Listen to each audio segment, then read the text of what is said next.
Thirdly, have fun. That's what this is all about. Now, I do need a cheerleader, so Ollie, I want you to be my cheerleader. Basically, I'm going to pass you the clap and you're going to spread it around the room, right? You look like you've had practice. Okay. Fuck it up. Jesus. Right, so on the count of 3, Ollie, you're going to go wild and crazy. Everybody else is going to follow suit, and we're going to welcome Mary Cross to the stage. Are you ready? Yeah! In that case, Ollie, 1, 2, 3, go! Everybody else, go wild, go crazy, and welcome to the stage, Miss Mary Cross!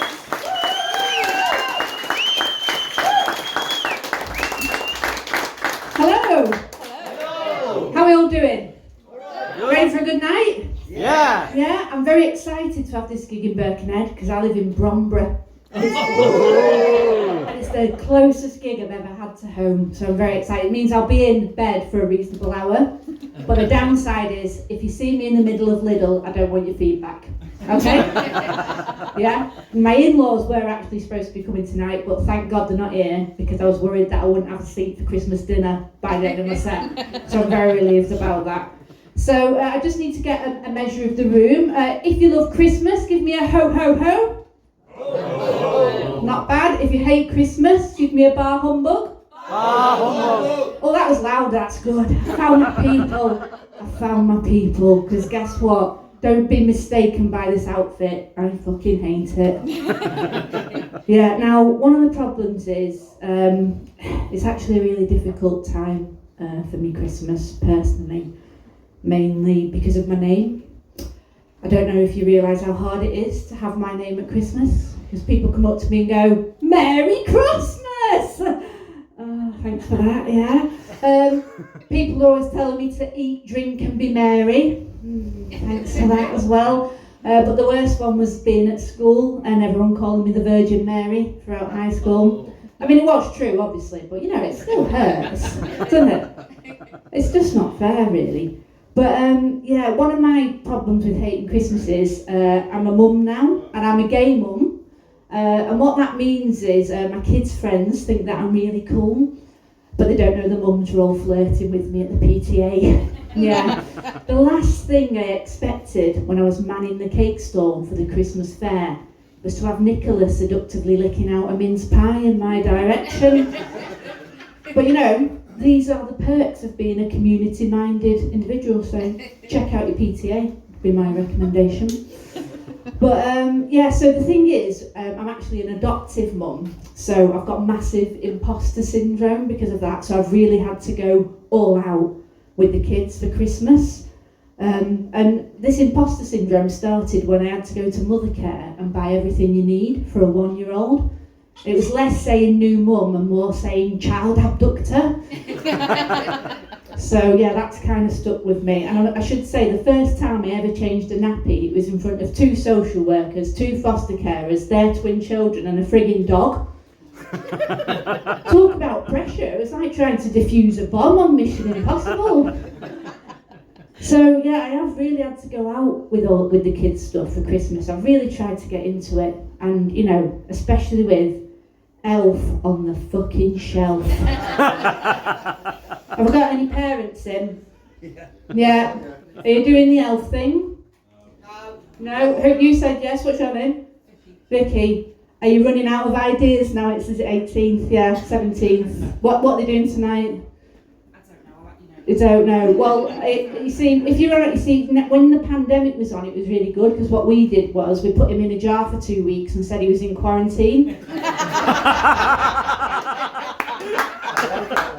Don't have to talk about anything. So, yeah, but I've taken it to quite extremes, because like one day you're a normal person, a sane person with a normal life, and the next you're erecting scaffolding on your roof so you can suspend Pete the Pissing Elf down the chimney on the 1st of December.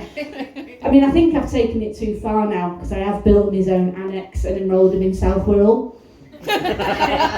So, but the thing is, my kids are teenagers now, so really it's just a charade, because they know it's us moving him. We know they know it's us moving him, and we know that they know that it's us moving him. And now my daughter gets up after we've gone to bed and moves him again. I don't know where it's going to end, to be honest. I strongly suspect suspect that when I get home tonight, he'll have changed the locks. Just not having it. But yeah, one of the other things I hate about Christmas is the insistence on having a drink, because I am a non-drinker, so I have sobriety fatigue all the time. I think it's just maybe being a menopausal woman then. But yeah, so everyone insists on you having a drink, don't you, at Christmas, and I am a non-drinker. And when I tell people that at parties, I can see them thinking, is she an alcoholic? Is she a boring bastard? And the truth is it's both. But I did actually have to stop drinking because I developed a condition. Are you getting the train home, did you say? Oh, no, sorry. Oh, no, just checking. I want to know you're getting home safe. It's fine. Yeah. Yeah, but I did have to stop drinking because I developed a condition. It's got a fancy Latin name, which I always struggle how to pronounce. It's something like Ebrius Maximus, which roughly translated means pisshead. Yeah, I became a pisshead, so I had to stop drinking. But I do find, like, Christmas, alcohol's the one drug that people insist on you still having. I mean, I don't think I'd turn up to a party as a recovering heroin addict and someone go, oh, just have a syringe, it won't kill you. I'll go and get the spoon in the tin foil. Yeah, but I mean, don't get me wrong, I'm not a killjoy, I don't mind anybody else drinking, but when I've heard Auntie Sandra's story about her bunion operations for the 4th time, it does start to wear a bit thin. And I must say though, Christmas is the one time where I am tempted to drink, particularly when I'm forced to sit and watch the Christmas special of Mrs. Brown's Boys. I think that heroin's seeming quite appealing now, actually. Yeah. So, I've lost my train of thought now. This is what you say, I actually started drinking when I was 13, so this is what it does to you when you drink when you're 13. But I do think actually though, there's one place where you have to have a drink, and that's the Christmas office party. Yeah? Who's been on their work's Christmas do? Yeah? A few of you? Well, I think it's quite a uniquely British thing, isn't it, an office Christmas party? And I think maybe David Attenborough is missing a trick. I think he should make a documentary called Planet Office Party. I think it might go something like this. Here we see the females gathered round one bottle of warm Prosecco as the males proudly display the plumage of their Christmas jumpers. They are all waiting for the signal from the alpha manager when he removes his tie and puts it round his head like Rambo. This is the sign they have all been waiting for, to drag the photocopier into the centre of the room, set it on fire, and dance wildly around the flames whilst rocking around the Christmas tree plays on repeat.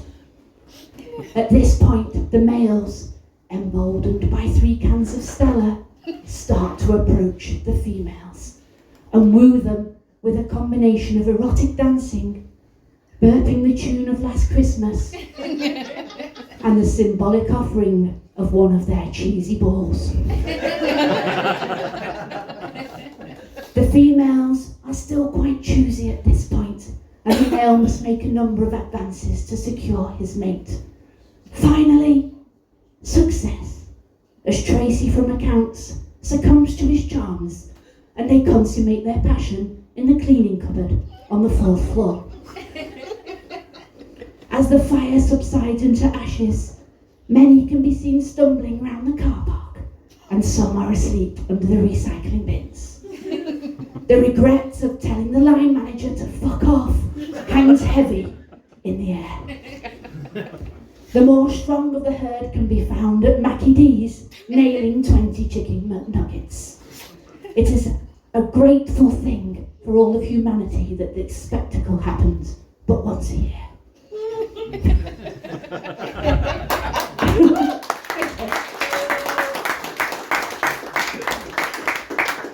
So I have got to survive Christmas dinner, and it's actually only since I've become a Buddhist that I can get through Christmas dinner. People think I meditate because I'm spiritual. It's just to stop me massacring my family over a game of Monopoly.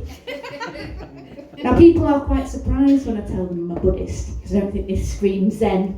energy, does it? No.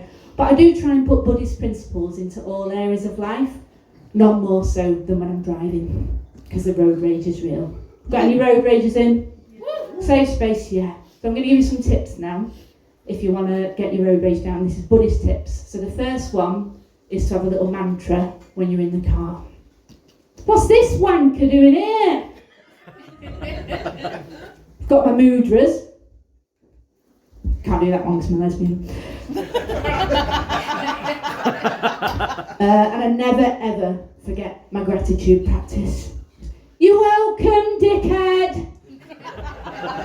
I've been Mary Cross. Thank you very much.